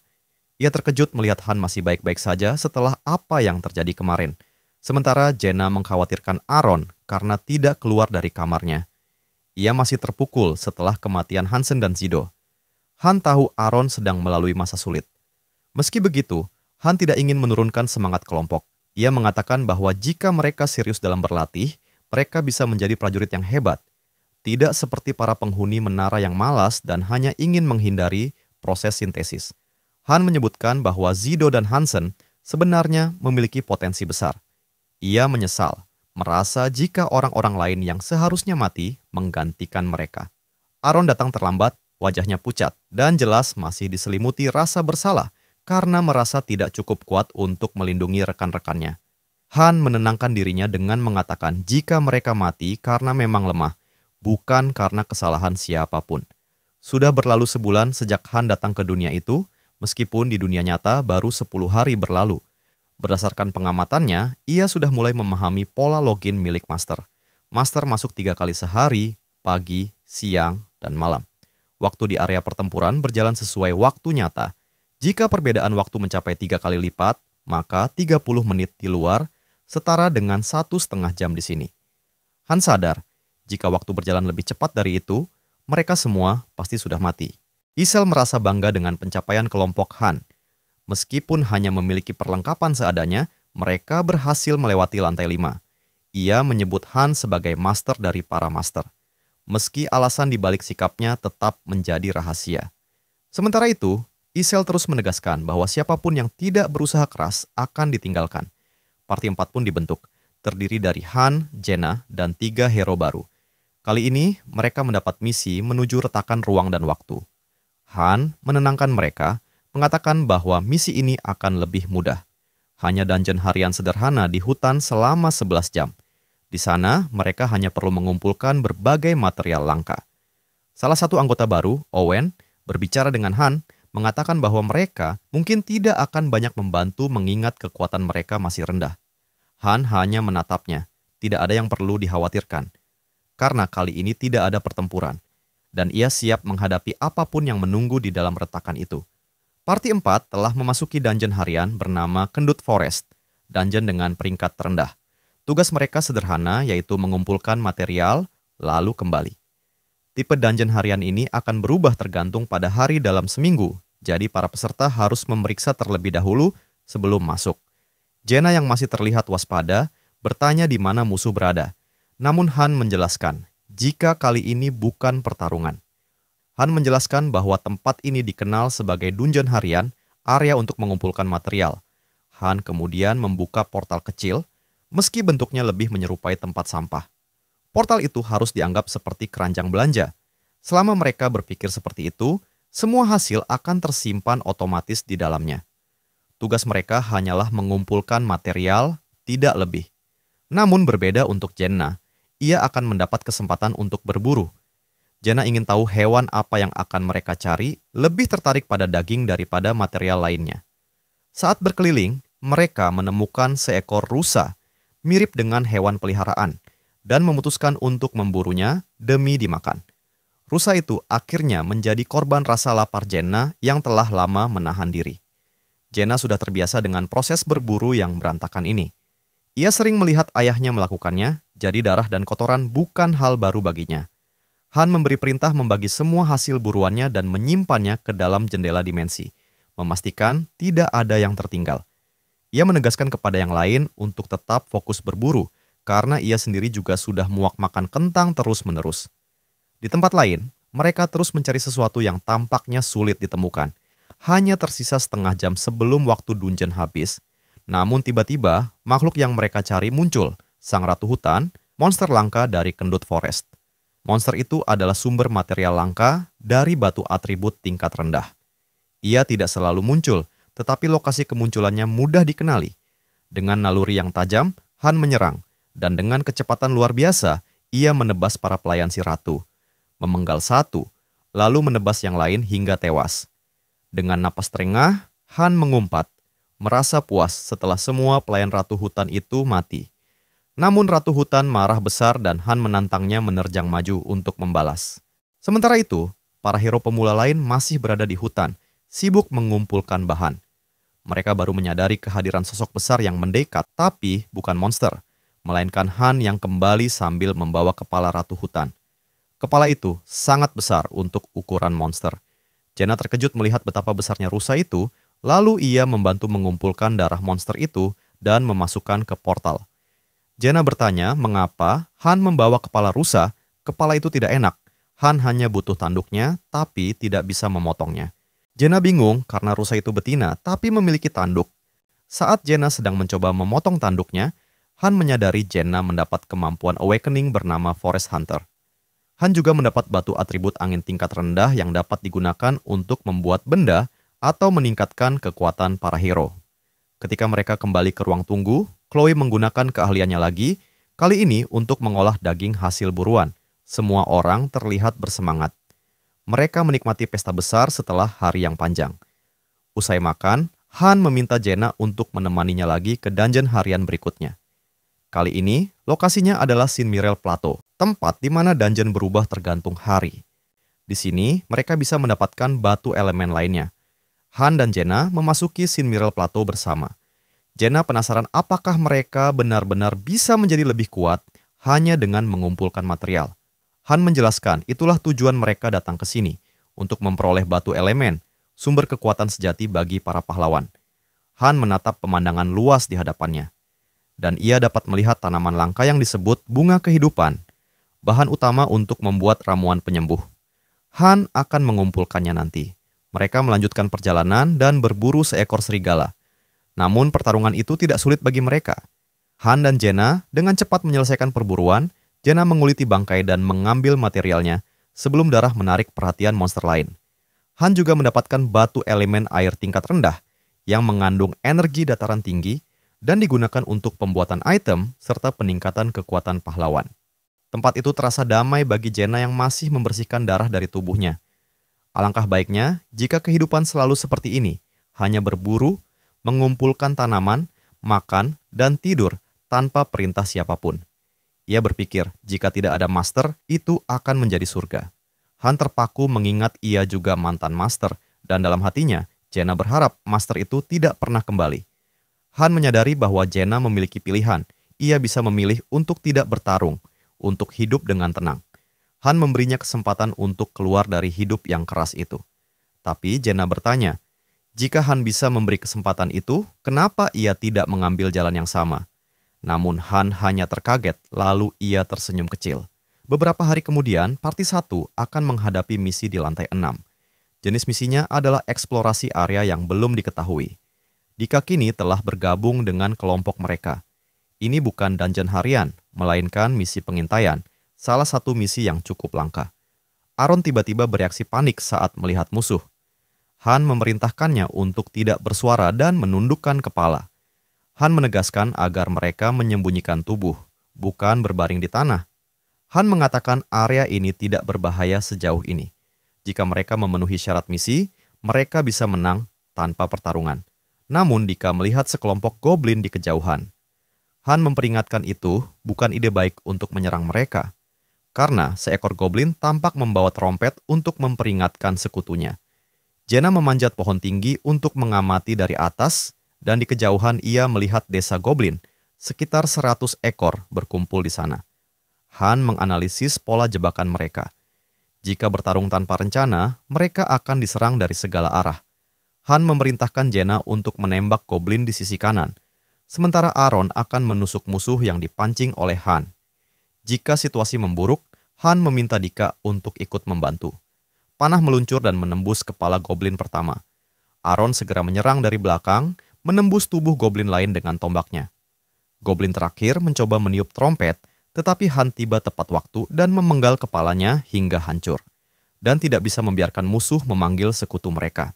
Sistem kemudian menandai jika lantai telah dibersihkan, namun Han memperingatkan jika misi belum selesai. Ia bergegas memeriksa petunjuk untuk tahap selanjutnya. Ia menduga fase eksplorasi sedikit berbeda dan misi ini tidak bisa diselesaikan hanya dengan satu tugas. Han memandangi desa goblin yang sunyi itu dan penasaran mengapa desa seperti itu ada di sini. Namun sebelum sempat berpikir lebih jauh, mereka akhirnya kembali. Han baru saja pergi untuk memeriksa sesuatu dan kini ia telah menemukan beberapa petunjuk baru. Di dungeon utama, petunjuk seperti ini seringkali muncul sebagai bagian dari quest berantai yang dikenal sebagai stream. Misi-misi jenis ini biasanya dimulai dari eksplorasi dan kemampuan untuk menganalisa stream sepenuhnya tergantung pada seberapa kompeten sang master. Namun Han menduga kemunculan stream terlalu cepat. Saat itu Chloe datang menghampiri Han, mengatakan jika ada masalah besar. Ia menjelaskan bahwa sekelompok orang aneh baru saja tiba. Han menanggapinya dengan tenang, tapi Chloe menegaskan jika kelompok ini berbeda. Mereka membawa senjata dan ada sesuatu yang terasa tidak beres. Tak lama kemudian, identitas para pendatang itu diketahui. Mereka adalah high-ranking heroes. Kelompok Pulverizer Wolf Mercenaries, pasukan bayaran kelas tinggi. Han berpikir bahwa Master pasti telah menggunakan uang untuk membeli newbie pack yang berisi mereka. Bahkan Master bisa saja memanggil mereka lebih awal dan mengirim mereka langsung ke lantai kelima. Han menyuruh Chloe kembali ke dapur karena para mercenari itu tidak akan melakukan apapun padanya. Menurut Han, mereka hanya sedikit spesial. Tidak ada yang berubah hanya karena beberapa pahlawan unik datang. Namun semua orang tetap waspada. Salah satu mercenari tampak berdiri sendirian di sisi lapangan. Jenna menghampirinya dan mencoba berbicara. Ia memperkenalkan dirinya, lalu bertanya siapa nama perempuan itu. Perempuan itu menyebut namanya Edith. Dari auranya, mereka langsung tahu bahwa Edith adalah hero 3 bintang. Kelasnya adalah tipe Thief, dengan kekuatan dan HP yang rendah, tapi memiliki kelincahan tinggi. Edith tampak lebih condong pada gaya bertarung menggunakan belati. Han tertarik untuk berbicara lebih jauh dengannya jika ada waktu. Ia ingin tahu seberapa banyak Edith mengetahui tempat ini. Apakah ia ingat bagaimana dirinya bisa sampai di dunia ini? Edith hanya termenung tidak tahu apa yang terjadi dan mengatakan jika hal yang ia ingat adalah dirinya dipanggil untuk bertarung. Ia berusaha mengingat lebih dalam, tapi hanya rasa sakit kepala yang muncul. Ia tahu tentang sintesis, cara untuk menjadi lebih kuat dengan mengorbankan orang lain sebagai tumbal. Dugaan Han benar, setiap hero mengetahui informasi yang berbeda sesuai bintang yang dimiliki. Edith mengingat jika dulu ia adalah bagian dari Pulverizer Wolves dan pernah bekerja di Prancis sebelum tiba-tiba terbangun di dunia ini. Ia bukan hanya hero 3 bintang, tapi juga tampak punya posisi tinggi dibanding kebanyakan mercenary lain. Di antara para tentara bayaran, memang semua disebut mercenary, namun ada jurang besar antara mereka dengan orang seperti Carl, yang hanya 2 bintang. Jenna melihat jika Edith berbeda, walau ia berasal dari kelompok mercenary, sikapnya lebih terarah dan tenang. Tak lama, Master memanggil semua hero, termasuk para pendatang baru. Salah satu mercenary yang baru datang tampak sangat arogan.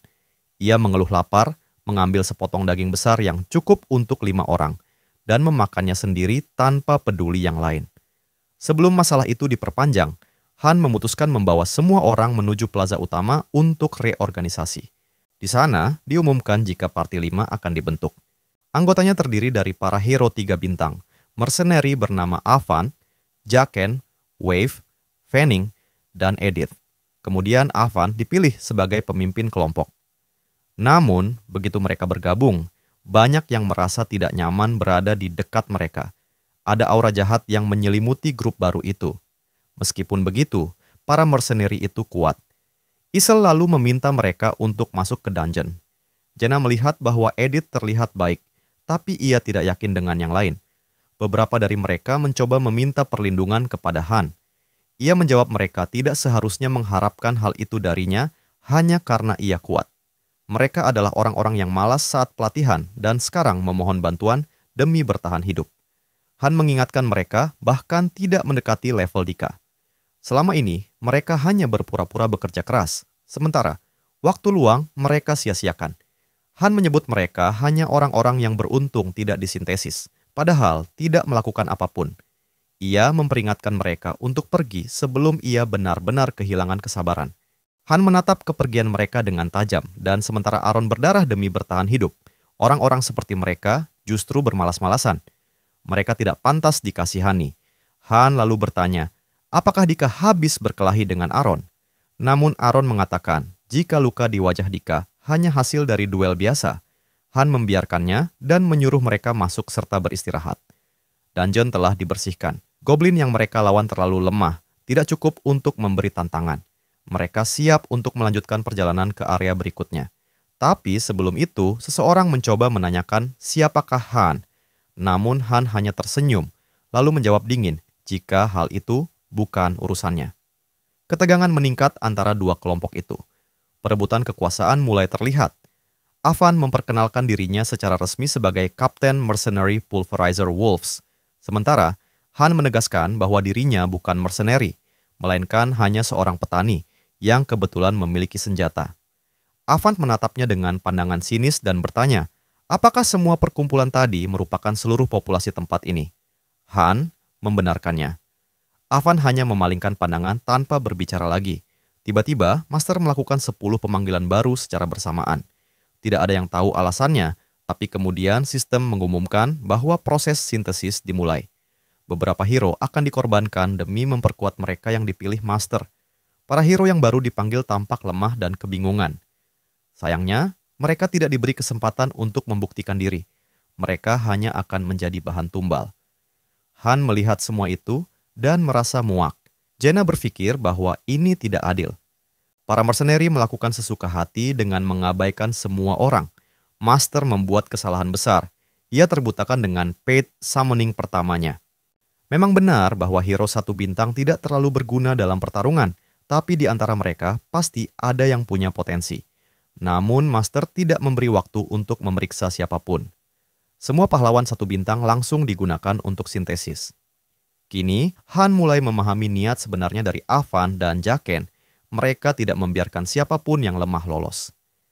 Edith tampak tidak senang dengan perilaku rekan-rekannya, tetapi ia tetap memutuskan untuk ikut bersama mereka demi mengawasi situasi. Sementara itu, Han meminta Isel untuk menyampaikan saran kepada Master, bahwa tanpa mencoba, Master tidak akan tahu siapa dari hero 1 bintang itu yang sebenarnya berguna. Han memandangi kelompoknya dan merenung. Sejak ia tiba di dunia ini, terlalu banyak hal terjadi, cukup untuk mengubah siapapun. Namun, Jaqen tiba-tiba mendekat dan menuduh Han telah menghalangi urusannya. Han hanya memberi nasihat. Lalu Han mencoba memprovokasinya. Jaqen merasa tersinggung dan menyiapkan senjatanya untuk menyerang Han. Namun sebelum ia sempat bergerak, sebuah anak panah melesat di antara mereka, ditembakkan oleh Jaina. Panah itu meleset dengan sengaja, hanya untuk memperingatkan. Tindakan itu membuat seluruh kelompok mercenari naik pitam. Suasana langsung memanas. Edith mencoba menenangkan mereka, tapi gagal. Avan sang ketua menatap Han dengan marah dan bertanya, apakah ia tahu dengan siapa ia berurusan? Namun Han menyebut mereka hanyalah sampah. Kini, permusuhan antara Han dan kelompok Pulverizer Wolves terbentuk dengan jelas. Isel mencoba memperingatkan jika hero dilarang bertarung satu sama lain. Namun Han tahu bahwa tidak ada larangan semacam itu. Ia tidak berniat bersembunyi di balik aturan palsu. Ia menatap mereka tajam dan berkata bahwa mereka bahkan bukan mercenari sejati. Mendengar itu, Avan sang ketua anggota Wolves menatap dingin dan menyatakan mereka memang mercenari, tetapi hanya bergerak jika ada yang membayar mereka. Kemudian Han menyebut itu hanya omong kosong. Kenyataannya mereka hanyalah sekelompok bandit. Avan memperingatkan agar tidak berbicara sembarangan. Han memberitahu Isel jika orang seperti mereka hanya akan menjadi penghalang. Ada kalanya para hero dengan sifat evil dipanggil tanpa memandang peringkatnya, dan mereka seringkali menyebabkan kekacauan di ruang tunggu, mengganggu tatanan, bahkan menurunkan efisiensi seluruh kelompok. Han kemudian meminta sistem duel dibuka melawan Avan. Itu adalah cara resmi untuk menyelesaikan konflik di antara para hero. Bagi sebagian orang, tindakan Han mungkin terlihat tidak masuk akal, namun Han tahu betul bagaimana orang seperti Avan biasanya bertindak.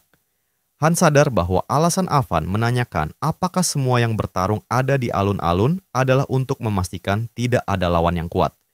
Avan hanya akan bertindak jika yakin tidak ada yang lebih kuat darinya. Kini, Avan sudah menilai bahwa tidak ada yang cukup kuat untuk menandingi dirinya. Avan menyimpulkan bahwa Han akan menjadi korban berikutnya untuk diserap kekuatannya. Syaratnya sederhana, jika Avan menang, dia akan mengonsumsi Han. Dan jika Han menang, dia akan mengonsumsi Avan. Dengan senyum liciknya, Avan menyetujui duel tersebut. Sistem memberitahu duel itu akan berakhir dengan proses sintesis bagi pemenangnya. Namun, sang master yang mengawasi mereka dari layar tidak setuju dan menolak ide duel itu. Han hanya menyebut sang master pecundang. Kemudian Han memerintahkan Jaina agar orang-orang itu dibawa kembali ke tempat penginapan. Dengan percaya diri, Han siap untuk berduel. Dan akhirnya, duel pun disetujui dengan syarat bahwa pertarungan akan berakhir hanya jika salah satu dari mereka menyerah. Avan sudah berencana untuk membunuh Han sejak awal karena ia membutuhkan Han sebagai tumbal. Han meminta Isel memastikan agar tidak ada yang mengganggu duel tersebut. Pertarungan pun dimulai. Avan berusaha memanfaatkan momen ketika Han belum menghunus pedangnya. Avan mengakui bahwa Han memiliki potensi besar meski baru level 2 kekuatan fisiknya sudah mendekati 20 poin. Namun Avan tidak menduga bahwa Han telah memasuki keadaan amarah atau berserk state. Han marah karena Avan bersikap sombong hanya karena perbedaan level mereka. Tapi Han ternyata jauh lebih cepat darinya. Dalam sekejap, Han berada di belakang Avan, mencengkeram lengannya dan menekan kepala Avan, hingga wajahnya menghantam tanah. Han kemudian mencabut pedangnya, dan senjata itu sangat tepat digunakan untuk orang yang tidak tahu tempatnya. Han kemudian menusuk tubuh Avan dari belakang, jeritan keras keluar. Lalu, Han memerintahkan Avan untuk menyerah dan berbicara jelas. Rekan Avan memohon agar duel dihentikan karena Avan sudah kalah. Mereka juga meminta Han untuk tidak mengganggu orang lain. Namun Han menegaskan bahwa yang terlibat duel hanyalah dia dan Avan. Jika ingin berhenti, maka Avan sendiri yang harus menyerah. Avan berusaha menyatakan kekalahan, tetapi Han tidak mengizinkan menyelesaikan kata-katanya. Han menyebut Avan sebagai mangsanya sendiri dan menegaskan bahwa kematian Avan bukan urusan siapapun. Han bahkan menyuruh mereka untuk tidur saja jika tidak ingin terlibat. Rekannya tidak terima dan bersiap menyerang, tapi Han menyadari sesuatu. Mereka sekarang bukan lagi dikenal sebagai kelompok Pulverizer Wolves. Edith membenarkannya karena sebutan itu hanya masa lalu mereka. Tapi kini mereka hanyalah sekelompok bandit yang menusuk dari belakang orang yang mempekerjakan mereka. Han menatap Edith tajam dan bertanya apakah ia akan tetap bersama sampah seperti mereka atau berpihak kepadanya. Ia menyuruh Edith berpikir matang-matang. Edith masih tampak ragu. Jaqen makin emosi melihat Han yang terus menggoda rekannya. Tapi Avan memanfaatkan kekacauan itu untuk mencoba meraih pedangnya kembali. Tapi Han tidak membiarkannya. Lalu Han menusuknya lagi dan menyebut Avan hanya sampah yang akan berakhir menyedihkan. Han mendekat dan berkata bahwa mereka membutuhkan seseorang seperti Edith. Jaqen kemudian mengancam Edith, jika ia berkhianat, maka ia akan mati. Dalam ketegangan itu, Edith akhirnya membuat keputusan. Ia berpihak pada Han, menyadari bahwa berada di sisi yang benar membuat perbedaan besar. Ia meninggalkan kelompok Pulverizer Wolves, menandakan pengkhianatannya kepada kelompoknya sendiri. Sekarang Han tidak memiliki urusan dengan yang lain dan menyuruh mereka pergi. Saat Avan akhirnya menyerah, Han tetap memperingatkan bahwa ia akan tetap memakannya melalui sintesis. Namun, para tentara bayaran lain tetap melakukan serangan. Isel menegaskan bahwa duel belum selesai dan melarang siapapun ikut campur. Mereka tidak peduli, bahkan siap menerobos perintah itu. Han yang melihat situasi semakin kacau, ia tahu peri bernama Isel akan turun tangan. Ia menggunakan izin sistemnya untuk menghentikan semua orang. Siapapun yang mencoba menyentuhnya langsung terkena penalti berat. Beberapa detik kemudian, sistem mengumumkan kematian mendadak akibat stres. Isel tersenyum puas, lalu mencari Loki untuk memintanya memuji hasil kerjanya. Loki memujinya karena semuanya berjalan sesuai rencana. Avan kini sendirian tanpa sekutu. Tanpa pilihan lain, ia akhirnya kalah telak. Han pun menghentikan mode berserk. Han mengeluh karena kepalanya terasa berat. Ia menyadari bahwa menggunakan mode berserk dalam pertempuran kecil hanya akan memberi dampak buruk bagi tubuhnya. Di sisi lain, sang master tampak panik di balik layar. Ia mencoba membatalkan proses sintesis. Han berpikir, jika master berniat melakukannya, seharusnya dia tidak menyetujui duel sejak awal. Tampaknya, master bahkan tidak tahu bahwa sistem duel semacam itu ada. Setelah proses sintesis, Han kini naik level. Isel menilai masternya takut kalah dan mungkin berniat berhenti bermain. Terutama setelah kehilangan beberapa pahlawan berperingkat tinggi, yang pertama, ia summon dengan berbayar. Han menyimpulkan bahwa masternya pasti masih bersemangat bermain, apalagi setelah melakukan 10 pemanggilan berturut-turut untuk melakukan sintesis. Ia merasa sedikit kasihan pada hero yang telah dianggap tidak berguna, karena tanpa mereka, ruang tunggu pasti akan menjadi kacau total. Meski begitu, Han yakin suatu saat sang master akan berterima kasih padanya, meskipun sekarang mungkin sedang marah besar. Kini Han telah mencapai level 10. Statistik keseluruhannya setara dengan hero bintang 3, dan ia sudah berkali-kali menjadi MVP di berbagai pertempuran. Ia menantang dalam hati, jika sang master cukup bodoh untuk mencoba mensintesis dirinya sekarang, maka mereka tidak akan bisa naik ke lantai berikutnya di menara,